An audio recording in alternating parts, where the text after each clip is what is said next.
Meus irmãos, bom dia. Vamos fazer de conta que foi só um ensaio, tá bom? Bom dia. Bom dia. Graça e paz da parte do Senhor Jesus Cristo. Meus irmãos, eu gostaria de convidá-los para abrirem as suas Bíblias na carta do apóstolo Paulo aos Romanos, mais uma vez. Hoje no capítulo 4, do verso 1 até o verso 5. Romanos, capítulo 4, do verso 1 até o verso 5. Eu mencionei que ontem nós teríamos uma palestra de natureza histórica, para falarmos a respeito da história da Reforma, dos combates travados pelo reformador Martinho Lutero, e hoje nós teríamos uma palestra de natureza mais teológica, falando a respeito do legado da Reforma, da herança teológica da Reforma. E eu me vi, irmãos, em meio a uma luta muito grande, porque eu tinha uma ideia original de trabalhar nesta manhã os 5 solas. Só que eu abandonei essa ideia porque por 2 ocasiões, lá na igreja do Cruzeiro do Anil, eu já me propus a trabalhar os 5 solas em um só estudo, e eu acabei não conseguindo fazer isso em nenhuma das ocasiões, né? Então normalmente eu conseguia tratar de um dos solas ou de 2 solas apenas, ficando os outros para depois. Eu falo um pouco, né? Eu falo um pouquinho, às vezes eu me delongo. Então eu resolvi nesta manhã trabalhar com vocês aquele que é conhecido como o princípio material da Reforma Protestante, que dos solas ele é visto como o sola central. Ele está ligado, por assim dizer, a todos os outros, aos demais, que é o sola fide, a importância do sola fide, e como o sola fide vai mostrar para nós que de fato não pode haver nenhuma paz com a Igreja de Roma enquanto a Igreja de Roma insistir na sua doutrina. Então Romanos capítulo 4, do verso 1 até o verso 5, diz assim a palavra de Deus: que pois diremos ter alcançado a Abraão, nosso pai segundo a carne?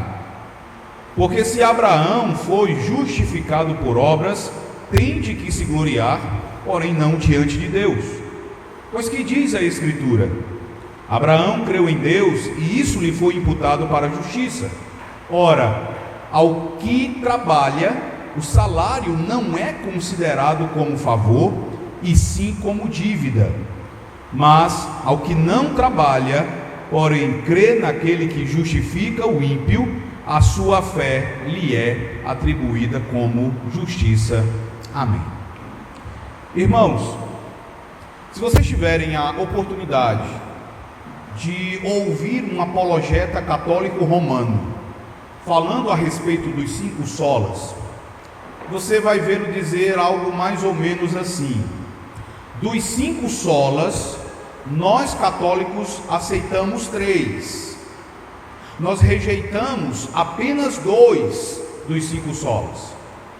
Ele vai dizer que eles aceitam os solos Cristos, ele vai dizer que eles aceitam o sola gratia, e que também não tem nenhum problema com o soli deo gloria. O problema é que mesmo esses 3 que eles dizem aceitar são completamente ressignificados, são completamente redefinidos, de maneira que o solos Cristos não é solos Cristos, é Cristo mais a igreja. O sola gratia não é sola gratia, é a graça mais as obras, ou é a graça sacramental de todo o sistema sacramental da Igreja de Roma. O soli deo glória não é glória a Deus somente, é glória a Deus, mas também aos santos, aos mártires. Então esses 3 solas eles são redefinidos, eles são ressignificados. Mas os outros 2, eles dizem que os rejeitam de modo completo. Eles rejeitam o sola escritura e eles rejeitam também o sola fide.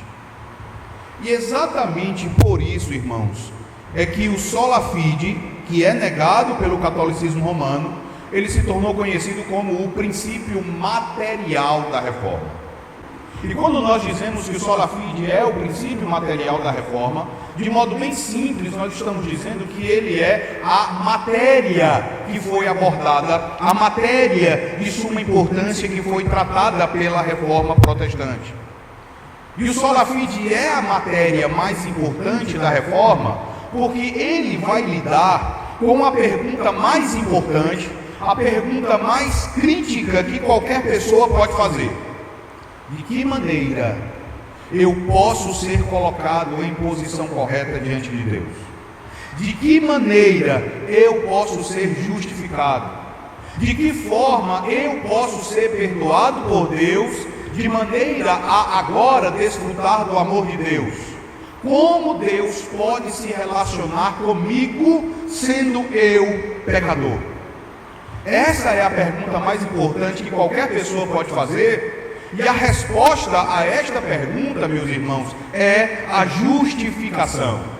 Mais especificamente, a justificação pela graça somente, recebida pela fé somente, mediada aos pecadores por Cristo somente e tendo registro de autoridade nas Escrituras somente.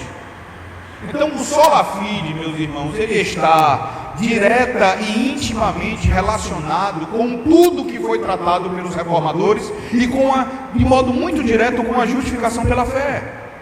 Essa foi a razão pela qual o reformador Martinho Lutero, ele chegou a dizer que a justificação pela fé somente é o artigo pelo qual a igreja se sustenta ou cai. É o artigo pelo qual a igreja se mantém de pé ou cai.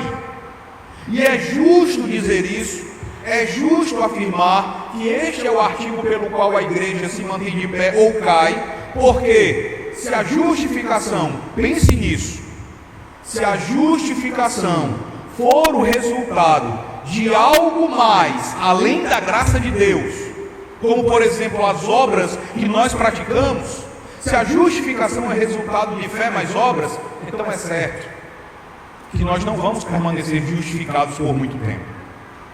Se a justificação é resultado das nossas obras também, então é certo que nós cairemos, é certo que nós perderemos a justificação. É certo que a igreja não vai ter nenhum fundamento real, sólido para se manter de pé, como uma comunidade de pecadores completa e totalmente perdoados de todos os seus pecados. Foi por isso que os reformadores viram a justificação pela fé somente, como necessária e como essencial para o Evangelho e para a salvação. O doutor R.C. Sproul, irmãos, ele falou da justificação pela fé somente dizendo o seguinte: uma vez que o Evangelho permanece no coração da fé cristã, Lutero e outros reformadores consideraram o debate a respeito da justificação como envolvendo não uma verdade periférica, não uma verdade secundária, mas uma verdade essencial do cristianismo. Uma doutrina não menos essencial que a doutrina da Trindade ou das duas naturezas de Cristo, porque sem o Evangelho a igreja cai. Sem o Evangelho a igreja já não é mais a igreja. Por isso que este é, por assim dizer, o sola mais importante. E meus irmãos, desde a Contra-Reforma Católica, a apologética da Igreja de Roma tem voltado as suas armas contra o sola fide e contra a doutrina da justificação pela fé somente. Mas para que nós entendamos essa discussão em torno da justificação, eu quero convidar os irmãos a, ainda que rapidamente, mais uma vez, olharmos para a história, a fim de entendermos a raiz do conflito entre os reformadores e a Igreja de Roma. Então, falando sobre a reforma e a contra-reforma de modo específico, irmãos, nós precisamos entender que quando Lutero ele inicia a reforma, ele está reagindo a uma ideia. E a ideia a qual Lutero está reagindo quando ele deflagra a reforma é a ideia de que o homem pode se tornar justo e aceitável aos olhos de Deus por meio de boas obras ou por meio de indulgências que eram vendidas na época. Ele está reagindo a essa ideia. Lutero, nós precisamos lembrar, ele era completamente atormentado pelo pensamento de que a justiça de Deus estava voltada contra ele.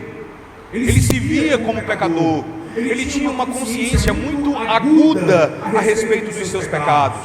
E quando ele lia as Escrituras, ele se deparava à ideia de que a justiça de Deus estava voltada contra ele. E ele tentou então de tudo. Ele tentou de tudo para poder experimentar paz com Deus. Os historiadores vão dizer que desde dormir em pisos duros, de jejuar até desmaiar, orar enquanto subia de joelhos uma escada em Roma, participação em mosteiros, disciplinas, confissões, missas, absolvições, boas obras, ele tentou tudo isso, mas tudo isso provou ser inútil. O pensamento a respeito da justiça de Deus oprimia Lutero. O Dr. Joel Bick vai dizer que Lutero detestava até a palavra justiça, porque para ele a palavra justiça fornecia apenas um mandato divino para condená-lo. Ele via, num determinado momento da sua vida, a justiça de Deus apenas como algo condenatório, pronto para esmagá-lo e pronto para destruí-lo. E onde era que estava o problema? Parte do problema, irmãos, estava na versão bíblica, na tradução bíblica oficial da Igreja de Roma. A tradução oficial da Igreja medieval era a Vulgata Latina. Quando Lutero leu a tradução que o famoso Erasmo de Roterdã fez a partir do grego do Novo Testamento, Lutero percebeu diferenças muito significativas. Ele percebeu discrepâncias muito grandes entre a Vulgata e o Novo Testamento grego. E a diferença mais gritante foi quanto à tradução do verbo justificar. Por exemplo, o original grego, ele vai dizer que justificar significa declarar justo, ou pronunciar alguém como justo. Só que a Vulgata, ela traduzia o verbo grego para justificar como justificare, que se quer dizer tornar puro ou fazer alguém justo. O resultado dessa tradução é que a justificação ela era vista não como algo que ocorria no tribunal de Deus, não algo de natureza forense, mas a justificação era vista como um processo de tornar ou de ser feito interiormente justo. Isso levava a pessoa a acreditar que para ser salva ou que para ser justa, ela precisava cooperar com a graça de Deus à medida que era transformada em uma pessoa justa. No período medieval, havia um debate entre aqueles que eram chamados de os nominalistas e aqueles que eram chamados de os realistas. E um desses grupos, no caso dos realistas, ele começou a adotar um determinado ditado para falar de como alguém era salvo. Sabe qual é um detalhe interessante? É que a gente pegou o ditado dos realistas e a gente adaptou para uma versão evangélica. O ditado dos realistas era o seguinte: aquele que faz o seu melhor, Deus não negará a sua graça. Perceba a ordem das coisas.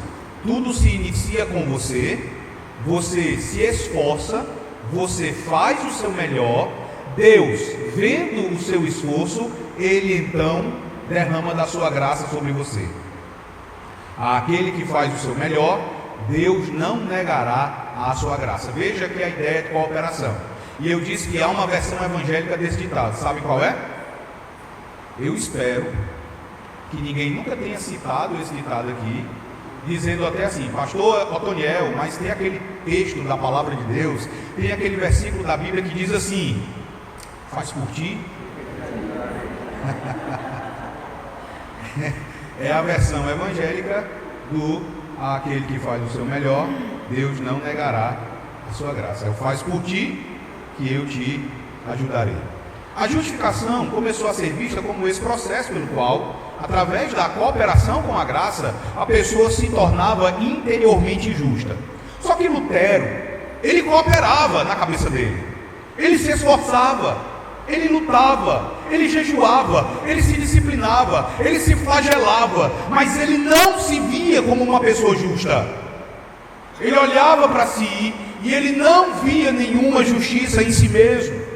Ele não conseguia enxergar como se tornar justo, mesmo a despeito de todos os seus esforços. Só que quando ele estava expondo Gálatas na Universidade de Wittenberg, entre os anos de 1515 e 1517, Lutero percebeu que Deus exige uma justiça perfeita. Ele não exige qualquer tipo de justiça, ele não exige uma meia justiça, mas ele exige uma justiça perfeita. Deus não quer apenas a disposição de cooperar com a graça. Então Lutero vai perceber que a única justiça perfeita é a justiça de Jesus Cristo. E ele vai dizer que os portais do paraíso se abriram para ele quando ele leu Romanos capítulo 1, verso 17. Visto que a justiça de Deus se revela no Evangelho de fé em fé, como está escrito, o justo viverá por fé. Lutero acabou convicto de que o justo viverá, não por meio das suas obras, não por meio do seu próprio esforço, mas ele viverá pela fé. Lutero terminou convicto de que as Escrituras declaram dois pontos essenciais. Primeiro, Deus não pode aceitar uma justiça imperfeita. E segundo, por essa razão, Deus então imputa, ele acredita ao crente a justiça alienígena de Jesus Cristo, que é uma justiça perfeita. Lutero passou a entender que a justiça de Deus não era uma justiça punitiva que simplesmente condena os crentes. Antes, a justiça de Deus é a justiça perfeita que Deus concede livremente a pecadores com base apenas nos méritos de Jesus Cristo, e que os pecadores recebem apenas pela fé.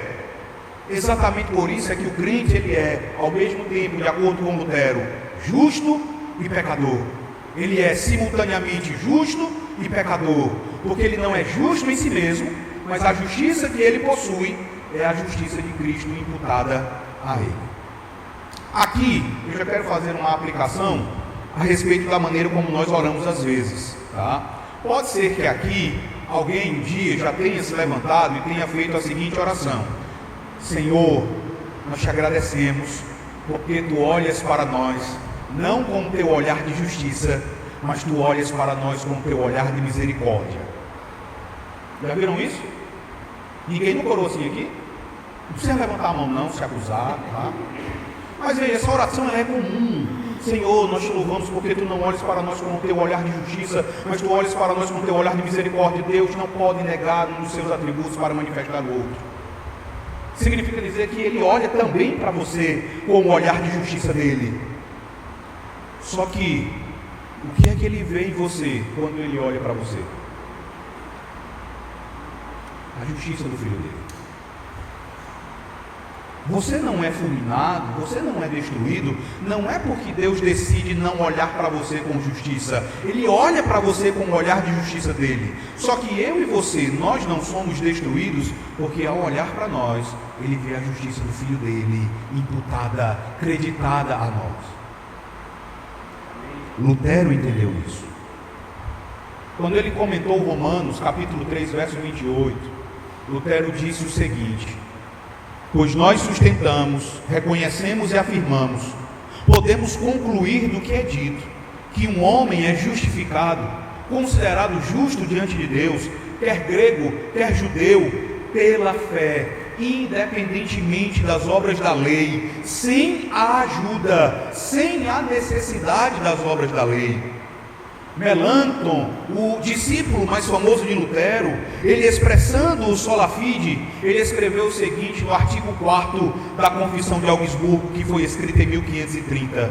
Melanchthon disse: os homens não podem ser justificados diante de Deus por sua própria força, méritos ou obras, mas são livremente justificados diante de Deus pela graça por causa de Cristo através da fé, quando creem que são recebidos no favor de Deus e que os seus pecados são perdoados através da fé, quando creem que Cristo sofreu por eles e que por causa dele nosso pecado é perdoado e justiça e vida eterna nos são dadas. Irmãos, os reformadores, eles nos legaram a crença de que é a força da justiça perfeita de Jesus Cristo, não a nossa fé, mas é a força da justiça perfeita de Jesus que conserva a pessoa em boa situação diante de Deus.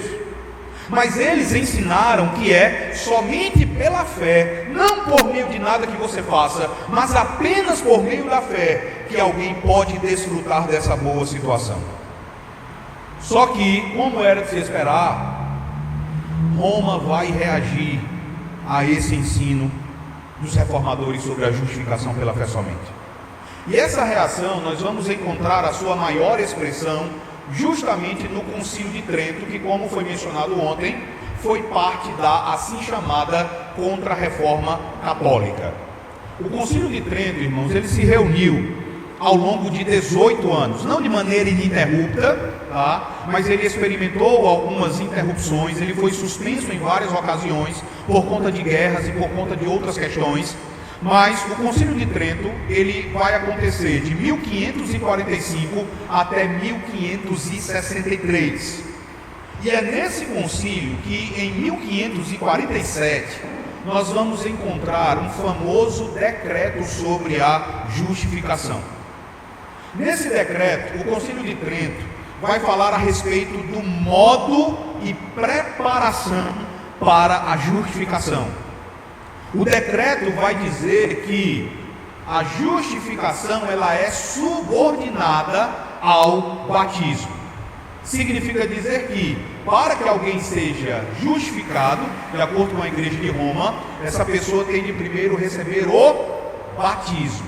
E por uma razão muito simples, lembre que a igreja, ela vai ver a si mesma como a altera persona Christi. Então todas as graças têm de ser mediadas por ela, têm de ser dispensadas por ela. Por exemplo, na regeneração, e aqui eu vou fazer algumas perguntas, tá?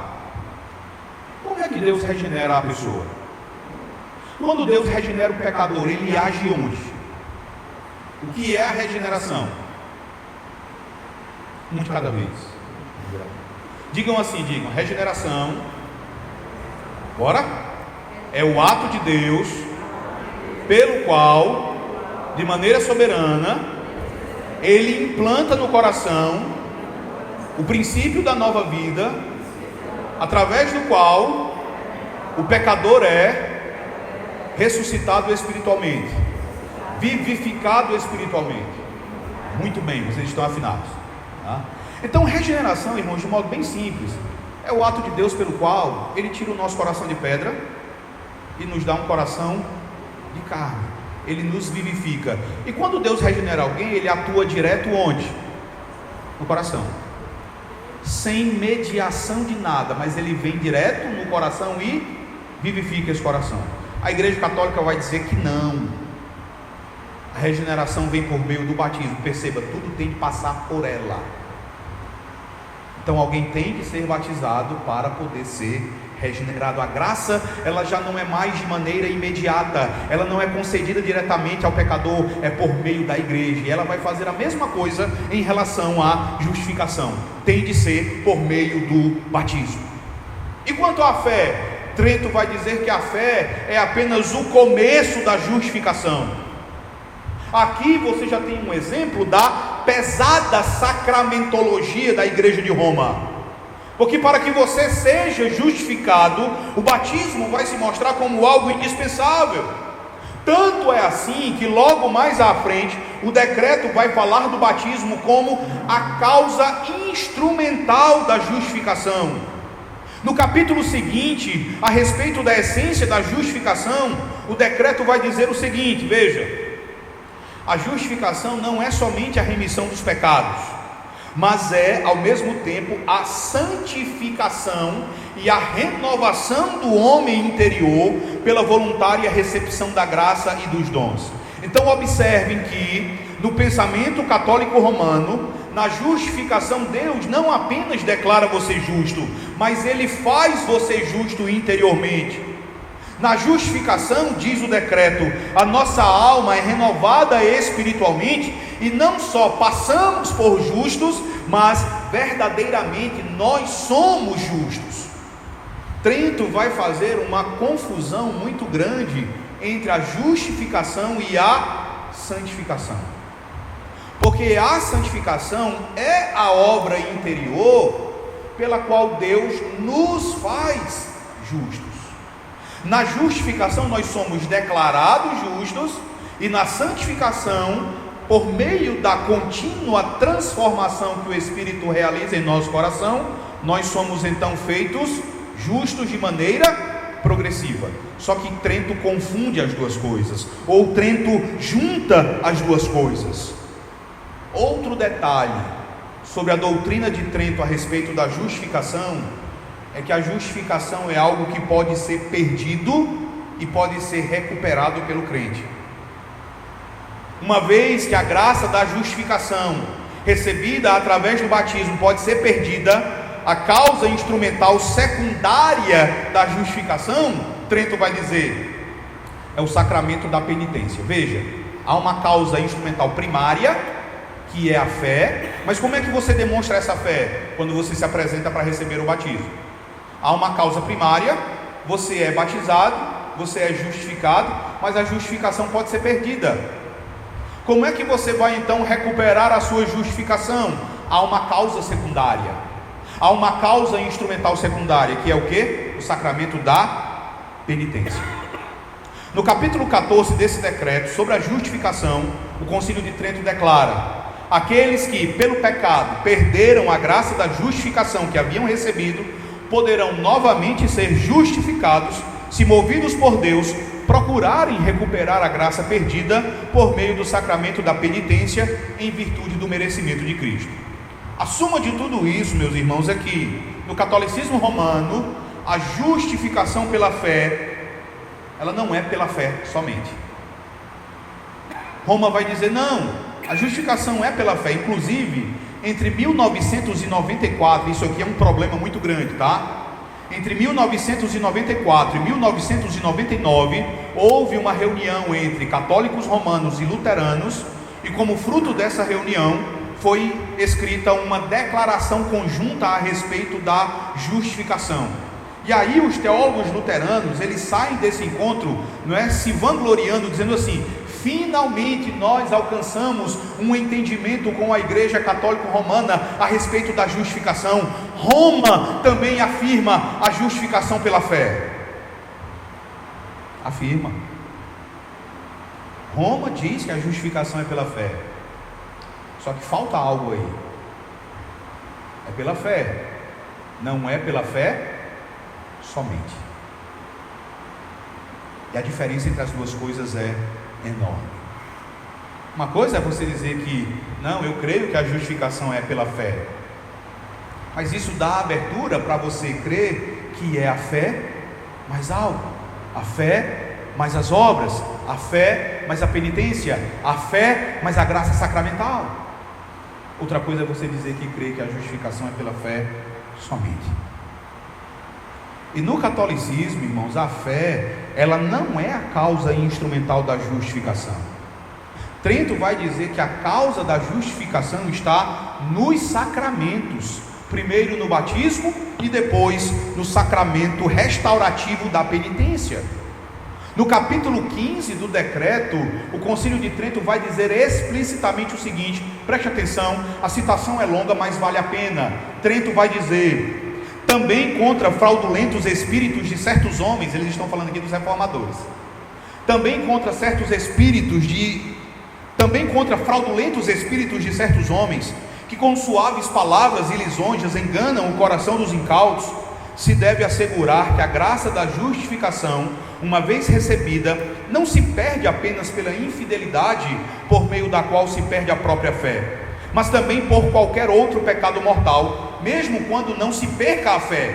Então pode ser que você não perca a fé, mas mesmo não perdendo a fé, você perde a justificação, de acordo com Trento.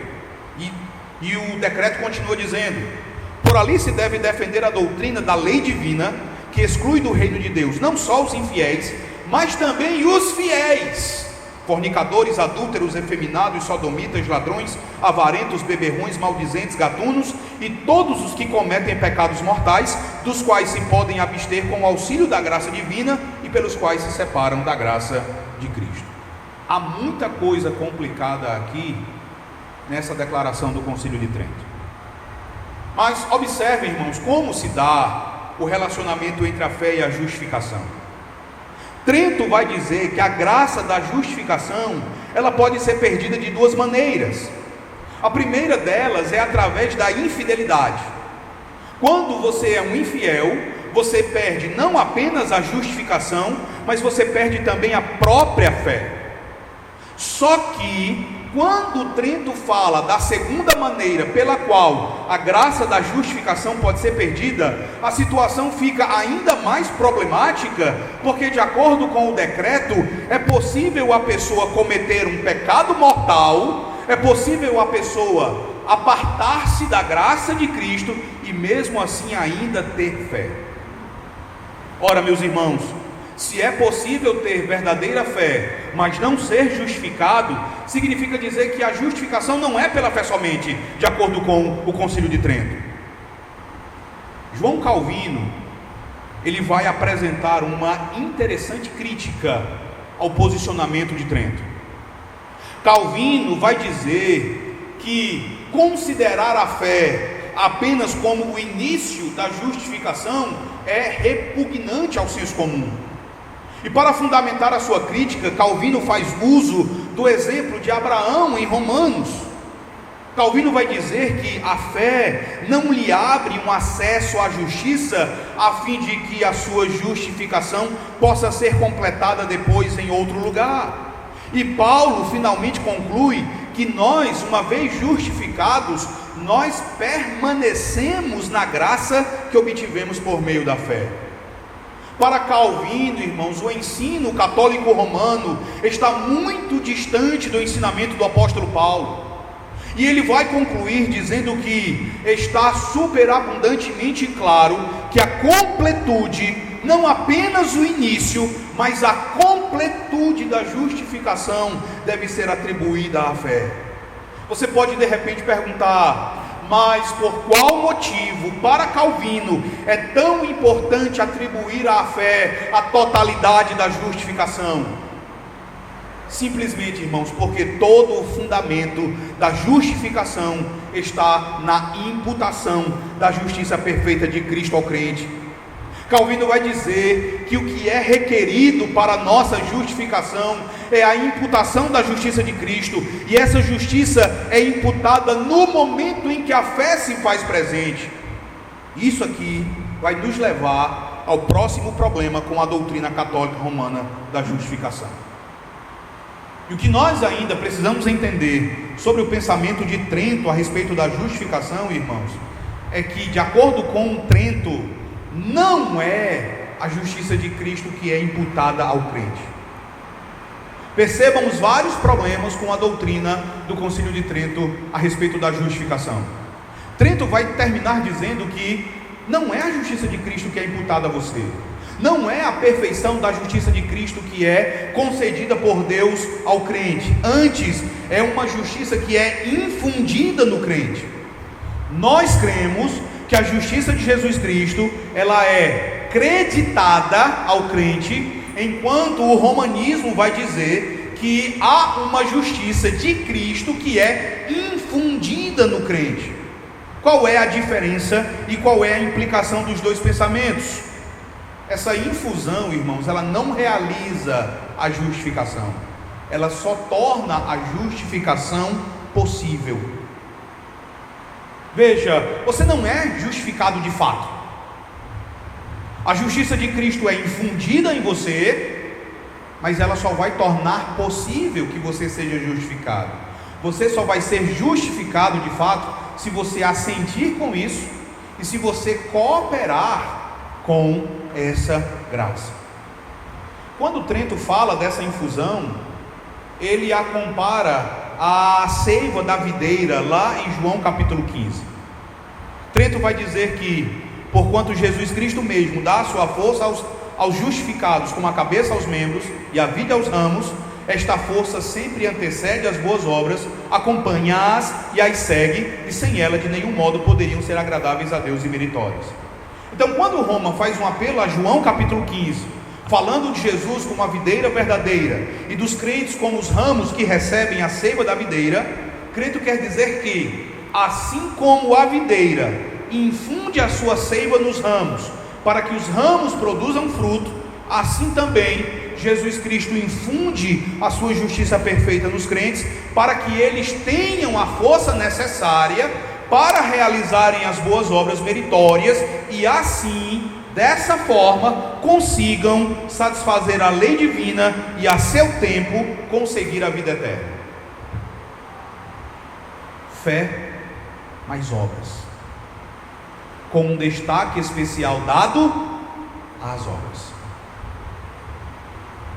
Mas lembrem do que nós lemos no início aqui de Paulo aos Romanos: aquele que não trabalha, mas crê naquele que justifica o ímpio, a sua fé lhe é atribuída como justiça. Antes, Paulo vai dizer que quem trabalha, o salário não é considerado como favor. A implicação é: se é por obras, não há quem possa falar em graça. Se é por obras, coisas como justificação e a própria salvação são devidas por Deus ao crente. E se elas são devidas por Deus ao crente, não há graça.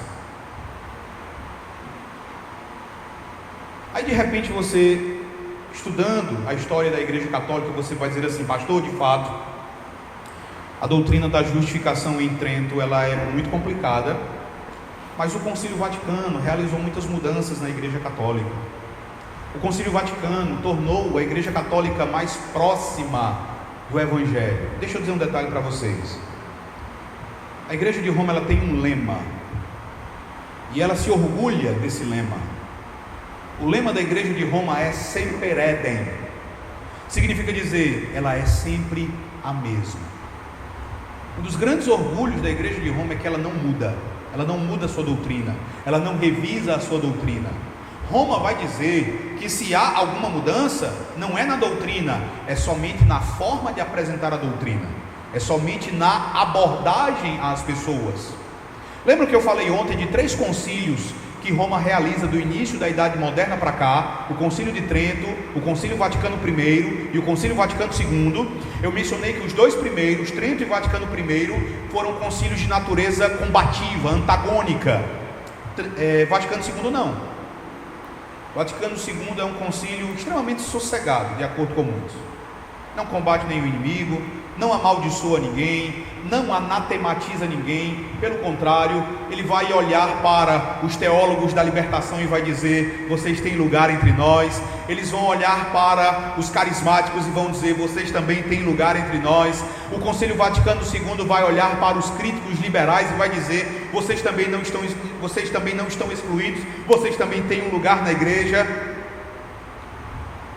Vaticano II é um concílio muito amigável, e exatamente por isso é que muita gente acaba se iludindo com ele. Mas ele não muda nada na doutrina católica. O Vaticano II, irmãos, apesar de ter mudado a sua linguagem, apesar de ter mudado o tom usado, por exemplo, para falar de nós, ele mantém a essência daquilo que Trento decidiu a respeito da justificação. Eu não sei se algum dos irmãos tem em casa o Catecismo da Igreja Católica, um livrinho amarelo, mas esse catecismo, no parágrafo 1987, ele vai expressar o espírito do Concílio Vaticano II, que na realidade é um endosso do Concílio de Trento, dizendo que Deus, para nos justificar, nos lava dos nossos pecados e nos comunica a justiça de Deus através da fé em Jesus Cristo e através do batismo. No parágrafo 1989, o Catecismo da Igreja Católica vai dizer: a justificação comporta, portanto, a remissão dos pecados, a santificação e a renovação do homem interior, veja que isso ecoa o que foi elaborado e promulgado pelo Concílio de Trento. Aqui, a justificação e a santificação, elas continuam se confundindo. No pensamento católico romano, Deus continua não nos declarando justos, mas nos fazendo justos. Justificação e santificação, justificação e a renovação do homem interior se confundem. Você pode perceber também que a ideia de que a justiça de Cristo é algo que Deus infunde no crente, continua por trás dessas afirmações a respeito da justificação consistir na santificação e na renovação do homem interior. E o catolicismo pós-Vaticano II também vai se voltar contra a ideia de que nós somos justificados pela fé somente. Irmãos, é interessante que em 31 de outubro de 1999, a declaração que eu mencionei, a declaração escrita por luteranos e católicos, que é intitulada Declaração Conjunta sobre a Doutrina da Justificação, vai dizer que esses dois grupos estão agora articulando um entendimento comum da nossa justificação pela graça de Deus através da fé em Cristo. Se houve alguma mudança, irmãos, foi nos luteranos, não na Igreja Católica.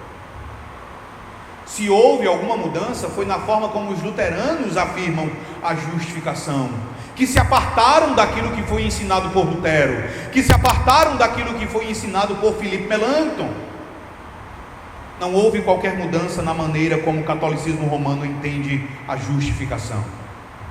No parágrafo 1992, o Catecismo da Igreja Católica nega a justificação pela fé somente, dizendo: a justificação é concedida pelo batismo, sacramento da fé.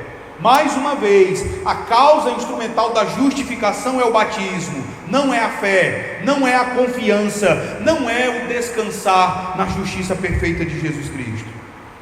E da mesma forma como em Trento, a justificação recebida inicialmente através do batismo, ela também pode ser perdida. Se você cometer algum pecado grave, então você perde a sua justificação, e essa justificação perdida, ela também pode ser recuperada através do sacramento da penitência. O catolicismo pós-Vaticano II vai dizer: Cristo instituiu o sacramento da penitência para todos os membros pecadores da sua igreja, antes de mais nada, para aqueles que, depois do batismo, caíram em pecado grave e assim perderam a graça batismal e feriram a comunhão eclesial. É a eles que o sacramento da penitência oferece uma nova possibilidade de se converterem e de reencontrarem a graça da justificação. A justificação pode ir e vir, ela pode ser perdida e ela pode ser recuperada através do sacramento da penitência. E tudo isso vai nos mostrar, irmãos, que de fato não pode haver paz com Roma. E eu quero então aplicar isso a todos nós aqui presentes nessa manhã. Eu quero dizer a vocês, irmãos, que aquilo que o catolicismo romano, desde priscas eras, desde há muito tempo, ensina a respeito da justificação pela fé, é completamente estranho e oposto ao que de fato e de verdade é ensinado pelas Sagradas Escrituras. Nas Sagradas Escrituras, meus irmãos, nós não vamos encontrar nada que sugira que a justificação e a santificação são a mesma coisa. Pelo contrário, nas Sagradas Escrituras, nós vemos que elas estão relacionadas, uma segue a outra, ou seja, aquele que é justificado pela fé somente em Jesus Cristo, inevitavelmente ele é levado a se tornar mais semelhante a Jesus Cristo. Na justificação, você não se torna semelhante a Jesus Cristo. Na justificação, você recebe sobre si, de maneira jurídica, de maneira forense, a imputação da justiça de Cristo. Mesmo sem ser igual a Cristo, você é declarado perdoado, como se você possuísse em si mesmo a justiça de Jesus Cristo. Você é declarado como estando unido a Jesus Cristo, de modo que o que Jesus fez, obedecendo perfeitamente à lei de Deus, é contado por Deus como tendo sido feito por você.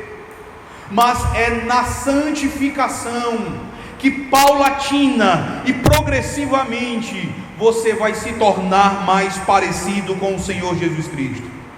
Porque é na santificação que o Espírito Santo vai lavar você, vai progressivamente limpar você das impurezas do pecado, fazendo com que você passe a amar cada vez mais aquilo que Deus ama, fazendo com que você passe a odiar cada vez mais aquilo que o próprio Deus odeia. Então, meus irmãos, as Escrituras não ensinam nenhuma infusão da justiça perfeita de Cristo no crente. Voltem para o texto de Romanos capítulo 4 que nós lemos no início. Nesse texto, o apóstolo Paulo vai falar claramente sobre como a justiça de Cristo é imputada àquele que crê em Jesus Cristo. Veja o verso 3 e o verso 5 de Romanos capítulo 4. O apóstolo Paulo diz assim: pois que diz a Escritura, Abraão creu em Deus e isso lhe foi imputado para a justiça. O verso 5: mas ao que não trabalha, porém crê naquele que justifica o ímpio, a sua fé lhe é atribuída como justiça. Veja também os versículos 6 e 11 aí de Romanos 4, quando Paulo vai dizer: e é assim também que Davi declara ser bem-aventurado o homem a quem Deus atribui justiça, independentemente de obras. Verso 11: e recebeu o sinal da circuncisão, como selo da justiça da fé, que teve quando ainda incircunciso, para vir a ser o pai de todos os que creem, embora não circuncidados, a fim de que lhes fosse imputada a justiça. Meus irmãos, a linguagem do apóstolo Paulo é suficientemente clara. Não há nenhuma obra sendo realizada dentro de nós por ocasião da justificação.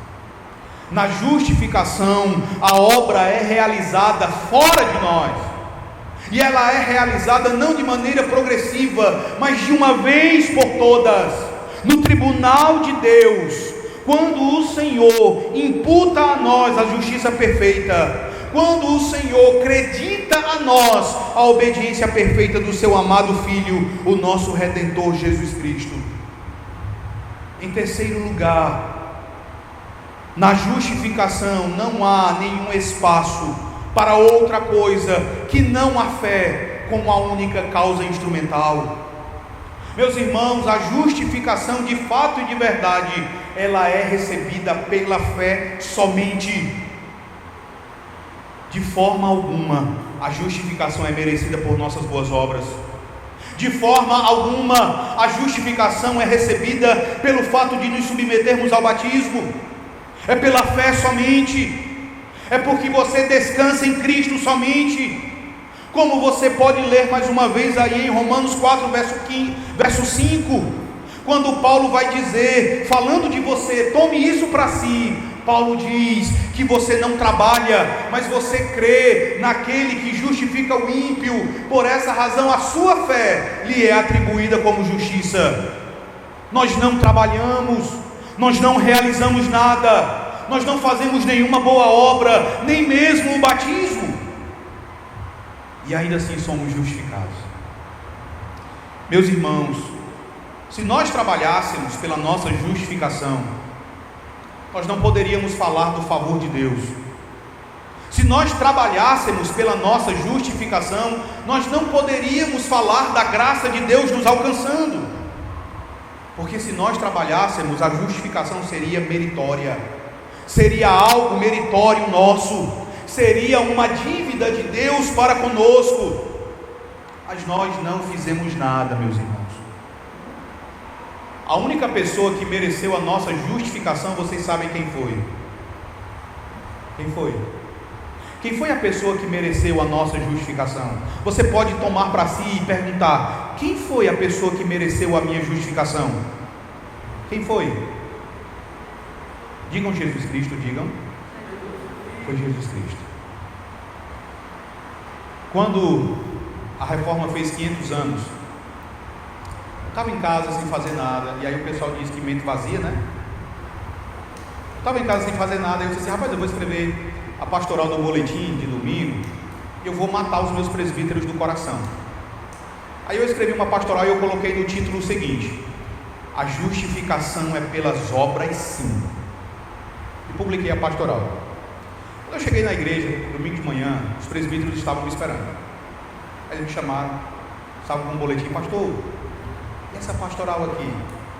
Aí eu perguntei, vocês leram a pastoral? Pastor, a gente nem terminou de ler, a gente leu o título já. Eu disse, pois é, meus amados, leiam a pastoral. Porque na pastoral eu vou dizer que a justificação é pelas obras sim, mas as obras de Cristo. E de fato são. Lembram quando em Gênesis 2, Deus fez um pacto com Adão, dizendo que Adão não deveria comer da árvore do conhecimento do bem e do mal, porque no dia em que Adão comesse dessa árvore, ele certamente morreria? Isso aí, meus irmãos, é uma aliança, que historicamente nós chamamos de aliança das obras. A ideia é que Adão, por meio das suas obras, ele herdaria a vida eterna. Ora, se comer do fruto resultaria em morte, não comer resultaria em vida. Mas Adão comeu, e com ele nós também morremos. Com ele nós também nos tornamos culpados e corrompidos. Mas a pergunta que a gente precisa responder é: o que foi que aconteceu com o pacto das obras depois da queda? A gente pensa que o pacto das obras foi abrogado, não foi? A gente não pensa isso? Mas não foi. Se você ler Gálatas, Paulo vai dizer assim: maldito todo aquele que não permanecer em todas as obras da lei. Significa dizer que a salvação, ela vem também por meio da obediência à lei. O problema para todo e qualquer ser humano é qual? Que ninguém consegue obedecer à lei perfeitamente. Para que a salvação seja obtida, a lei tem de ser obedecida nos seus mínimos detalhes. Mas algum de nós seria capaz de fazer isso? Nenhum de nós seria capaz de fazer isso. E além da questão de cada mandamento dever ser obedecido, a queda trouxe outro problema, que foi qual? A lei foi quebrada. E por ter sido quebrada, ela precisava ser satisfeita, ela precisava ser aplacada, ou seja, o homem que a quebrou deveria ser punido. E é aí que entra a pessoa do Senhor Jesus Cristo. Essa é a principal razão pela qual o nosso Redentor, ele tinha de ser homem, porque foi o homem que pecou, foi o homem que transgrediu a lei, e ele então assume a nossa natureza humana para, como nosso substituto, receber o castigo da lei. Mas e quanto aos mandamentos positivos da lei, que nós não somos capazes de obedecer? Ele obedeceu a todos, ele obedeceu a cada um, ele cumpre o pacto das obras. É por isso que em Romanos capítulo 5, veja aí no verso 14 como Paulo fala do primeiro Adão. Veja o que Paulo fala do primeiro Adão em sua relação com Jesus Cristo. Romanos 5, verso 14, eu vou pedir a um de vocês que por gentileza leia. Romanos capítulo 5, verso 14. Entretanto, reinou a morte desde Adão até Moisés, mesmo sobre aqueles que não pecaram, à semelhança da transgressão de Adão, o qual prefigurava aquele que havia de vir. O que o final do verso 14 diz sobre Adão? Adão prefigurava aquele que havia. Literalmente a palavra usada aí é a palavra tipos. Literalmente Paulo está dizendo, o primeiro Adão era um tipo daquele que haveria de vir. Ele apontava para aquele que viria. O primeiro Adão apontava para o segundo Adão. Paulo aí vai estabelecer uma relação, uma associação entre o primeiro e o segundo Adão. E a ideia é que onde o primeiro Adão deveria ter vencido, o segundo Adão foi quem de fato venceu. Onde o primeiro Adão caiu, o segundo Adão, que é Cristo, se manteve de pé. Sabe onde é que você vê isso de forma muito interessante? É uma das minhas passagens favoritas. Na tentação de Jesus Cristo no deserto, de acordo com o Evangelho de Lucas. Rapidamente, abram lá as suas Bíblias. Tudo isso, irmãos, para nós entendermos como Jesus, Ele é a pessoa que mereceu a nossa justificação. Abram as suas Bíblias em Lucas capítulo 4.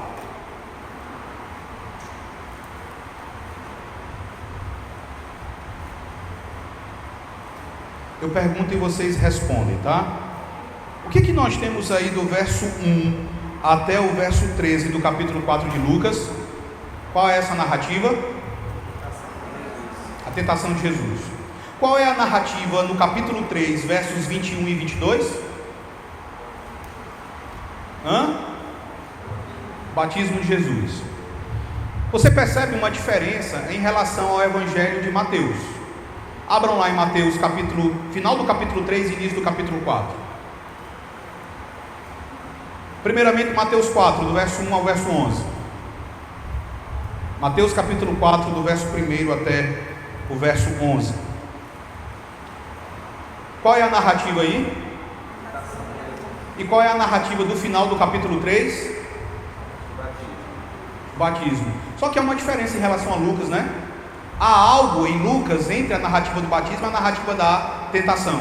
O que é que aparece em Lucas que não vai aparecer em Mateus entre uma coisa e outra? O que é que aparece aí em Lucas, irmãos, do verso 23 até o verso 38? A genealogia. Lucas faz isso aqui intencionalmente.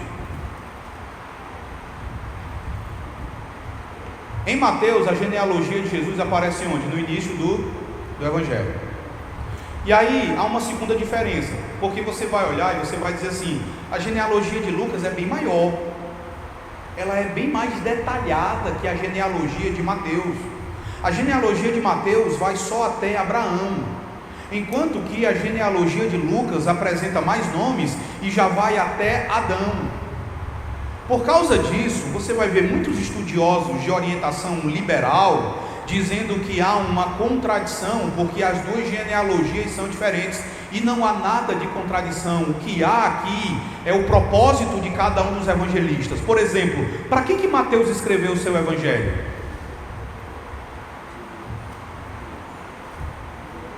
Para os judeus. Já perceberam que Mateus é o evangelista que mais cita o Antigo Testamento? Porque ele tem um objetivo, ele quer provar para os seus irmãos judeus aquilo que ele diz logo no verso 1 do seu evangelho, ou seja, que Jesus é o descendente de Abraão que foi prometido, ele é o filho de Davi que foi prometido em 2 Samuel 7, ele é o descendente de Abraão que foi prometido em Gênesis 12. E aí, para provar isso para os judeus, ele é o que mais cita as profecias, ele é o que mais faz referências, alusões ao Antigo Testamento. Só que Lucas não está escrevendo para judeus. Ele está escrevendo para quem? Para um gentio, um grego chamado Teófilo. Tudo isso ajuda a explicar a diferença entre as genealogias, porque o interesse de Lucas em relação a Teófilo já é provar que Jesus é o verdadeiro Adão, é o homem perfeito, e é por isso que a genealogia dele já vai até Adão, porque ele vai mostrar na tentação, que na tentação Jesus desfaz o que Adão fez lá no Éden. Um pai da igreja chamou isso de teoria da recapitulação. A ideia é que Jesus, como o segundo Adão, ele vai recapitular o que o primeiro Adão fez, para que onde o primeiro Adão perdeu, Jesus obtenha a vitória. E olhem aí para Lucas capítulo 4 rapidamente. Eu não vou fazer a exposição porque o tempo já se adianta, mas eu vou fazer umas perguntas aqui. Qual foi a primeira tentação aí em Lucas 4, irmãos? Qual foi a primeira tentação? Pode falar sem vergonhamente, tá? Sem temor. Qual foi? Transformar pedras envolveu aí um apelo aos desejos, à fome, ao apetite, envolveu um alimento. A mesma coisa não acontece no Éden, não? Um fruto que também traz um apelo aos desejos, a ponto de Adão e Eva olharem para o fruto e verem que ele é desejoso. Só que onde o primeiro Adão caiu, Jesus se mantém ele faz o que Adão deveria ter feito. O que era que Adão deveria ter feito? Não, porque Deus disse que nós não poderíamos comer desse fruto. E é por isso que Jesus vai citar Deuteronômio dizendo: não só de pão viverá o homem, mas de toda a palavra que sai da boca de Deus. Porque Adão deveria ter vivido pela palavra de Deus. A segunda tentação aí em Lucas 4 envolve o que? Qual é? Qual é? Rapaz, eu não estou ouvindo, acho que poder ou receber a autoridade sobre os reinos do mundo, não é isso? O que você vê em Gênesis capítulo 3 que é semelhante? Nas duas narrativas, a tentação vai envolver uma promessa falsa de glorificação fácil. Porque no Éden o homem receberia a vida eterna, mas qual era o caminho para que Adão recebesse a vida eterna? Obedecer. Jesus, a ele também foi prometida a glória, mas qual era o caminho para Jesus receber a glória? Lembre do final do Evangelho de Mateus, quando ele vai dizer: toda a autoridade me foi dada nos céus e na terra. Qual foi o caminho que ele precisou percorrer para receber essa autoridade sobre céus e terra? Da obediência. Só que nos dois casos, o diabo vai dizer assim: a obediência não é necessária. No caso de Adão e Eva, se vocês querem ser como Deus, basta que vocês comam. No caso de Jesus, para que você receba todos os reinos do mundo, basta que você se ajoelhe, basta que você se prostre e me adore. Adão cai, Jesus se mantém de pé. A terceira tentação em Lucas 4 foi qual? Pular do pináculo do templo. E aí, para tentar fazer Jesus pular do pináculo do templo, o que é que o diabo vai fazer? Ele vai citar a palavra de Deus, correto? Mas ele cita a palavra de Deus de modo deturpado. Não é a mesma coisa que ele faz em Gênesis 3? Não foi assim que Deus disse? Que vocês não podem comer de toda a árvore? Nos dois casos ele distorce a palavra de Deus. Nas duas narrativas o diabo deturpa a palavra de Deus. Só que mais uma vez, enquanto Adão cai, Jesus corrige, refuta e se mantém de pé. A gente ouve pregação nessa passagem da tentação e normalmente a gente ouve a seguinte aplicação: aqui Jesus ensina como é que nós devemos fazer quando nós formos tentados. Jesus usou as escrituras, então quando você for tentado, use as escrituras. Irmãos, nós podemos fazer esse tipo de aplicação sim. A escritura de fato é um meio de graça que nos ajuda em todos os momentos da nossa vida, incluindo nas tentações. Só que o propósito de Lucas, quando escreve isso aqui, não é só nos dar um modelo do que nós devemos fazer, mas é nos contar como nós fomos salvos. É nos dizer como de fato nós recebemos a vida eterna.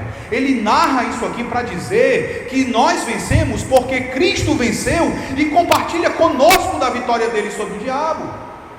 Ele registra essa narrativa para que aqui você também veja Jesus como teu substituto, representando você no pacto das obras, cumprindo a lei, vencendo a tentação como teu substituto. Ele não substituiu você somente na cruz do Calvário, mas ele substituiu você ao longo de toda a sua vida. Ele é Deus. Por que ele vai então estar na sinagoga adorando? Para que a nossa adoração fraca e imperfeita seja recebida pelo Pai como uma adoração perfeita, porque é a adoração perfeita de Jesus que aperfeiçoa a nossa adoração imperfeita. Tudo que ele faz é como nosso substituto. É por isso que nós dizemos que se houve alguém, e de fato houve, que mereceu a nossa justificação, foi Cristo, por meio da sua obediência. A justificação, irmãos, como ensinada pela reforma, ela é de fato pela fé somente, porque nós olhamos para Ele e nós descansamos nele. há nisso aqui implicação pastoral, porque muitos crentes acham difícil continuar aceitando a sua justificação, porque olham para as suas vidas, olham para a sua experiência diária e ainda se veem caindo em pecado. E muitas vezes a nossa experiência parece desmentir a realidade da nossa justificação.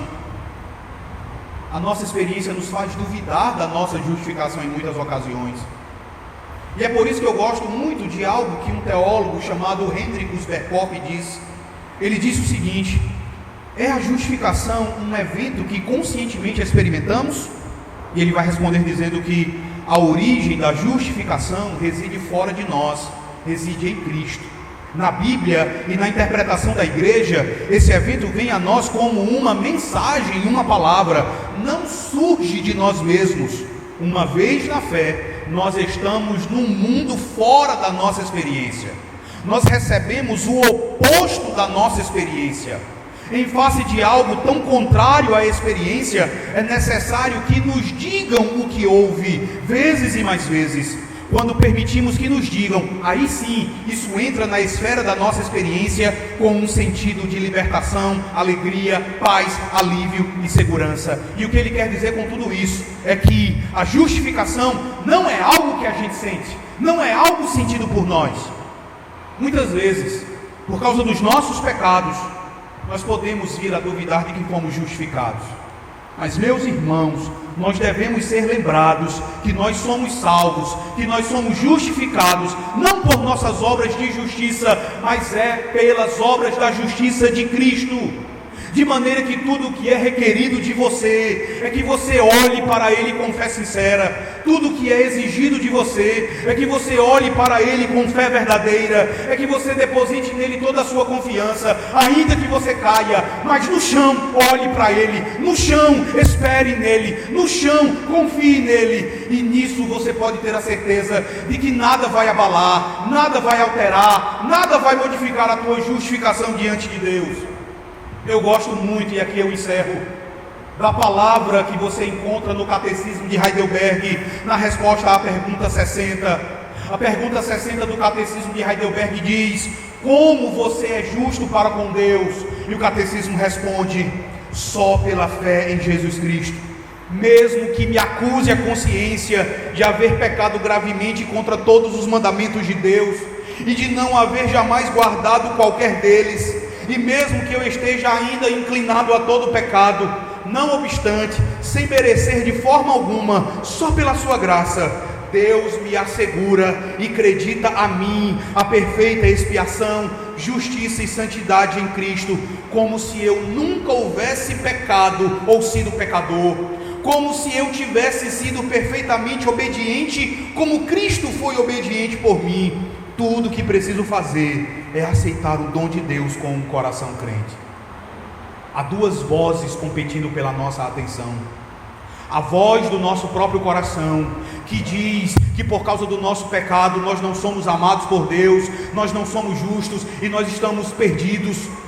E há a voz de Deus nas Escrituras nos dizendo que em Cristo nós somos justificados de todos os nossos pecados para todo sempre. A pergunta que nós precisamos responder é: a qual voz nós vamos ouvir? A quem nós vamos dar ouvidos?